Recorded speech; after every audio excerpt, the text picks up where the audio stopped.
Hi, parents. First of all, I want to apologize about the previous recording.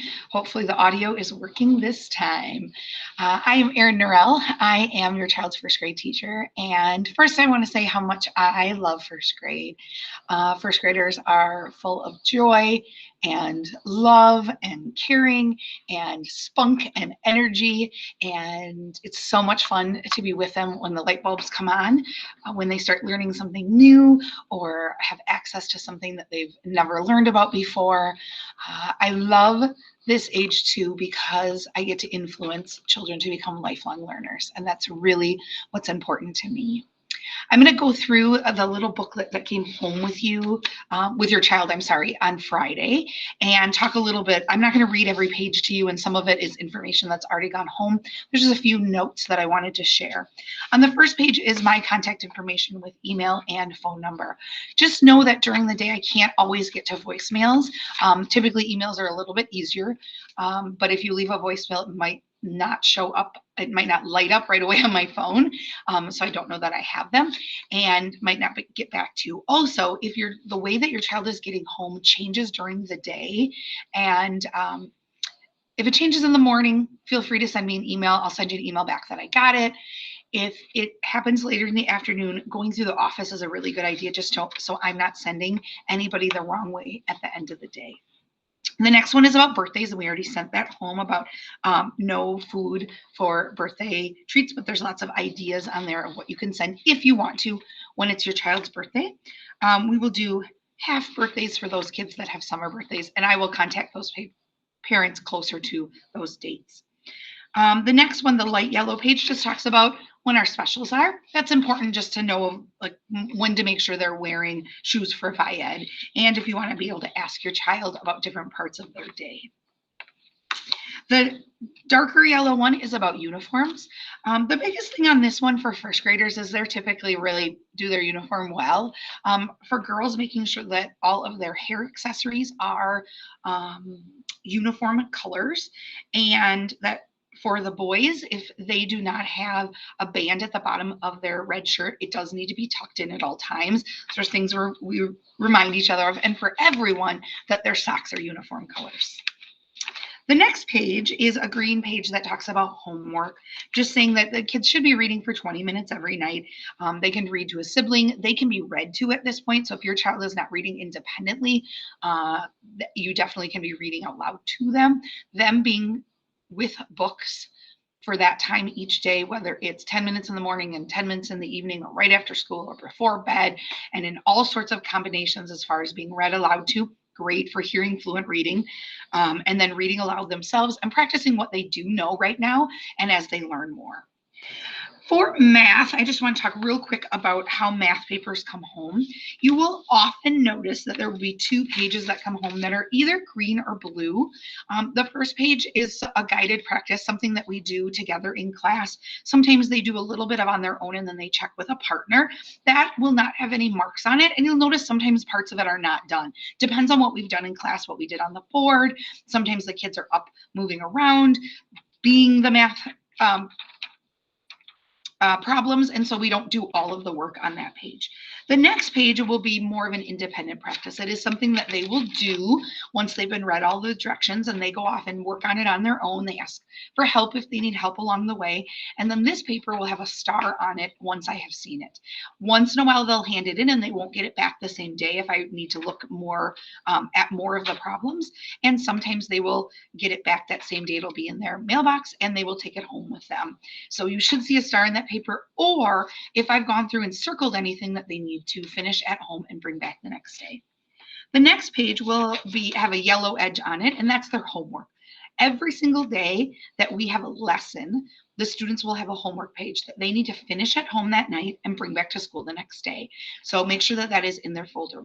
If we have a day where there's a test or a check your progress, which is kind of like a little quiz in the middle of our chapters, or we have a day where we're not doing an actual lesson and we might be doing something else math related, they will not have a homework page.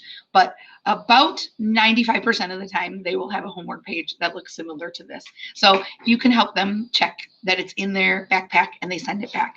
The other part of this that I would like you to do is once they've done the work, I'd like you to check their answers. It's really helpful if they've seen it, you've seen it, and then I see it and help them go through the things that they didn't understand. If there's anything on there that your child really is struggling with, or you didn't understand how to help them through it, feel free to write a note on that. When I go through the homework in the mornings, I can take a look at it and then I can pull those kids and we can talk about what they didn't understand or how to figure out the problem on there. So that is it for that. Oh, also on that, I did forget one other thing. If there are word problems, feel free to read them to them. What's important on the math homework is math, not the reading part. And often there are words on them that a first grader is not expected to read at this point in the year. So feel free to read those math problems to them and then have them do the math. You can talk with them about how to figure it out if they're struggling with the like, I'm not sure what to do part, but they should be doing the math work themselves. It's really great to practice basic addition and subtraction facts.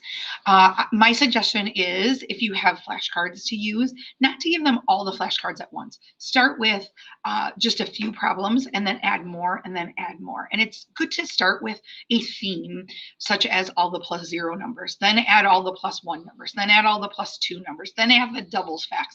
Add them in succession. Don't give them an entire stack and expect that they're going to be able to go through them really fast. Some kids will, but most kids won't. So feel free to add a little bit at a time as they get better at the facts as they know the facts that you started with, add more to the pile.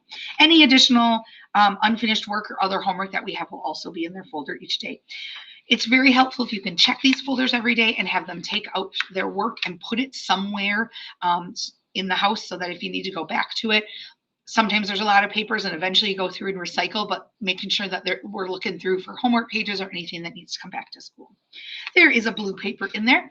I will be sending out a Sign Up Genius, which is where we have signups for things we might need in our classroom where I didn't need 25 of them, but I might need somebody to donate a box of something.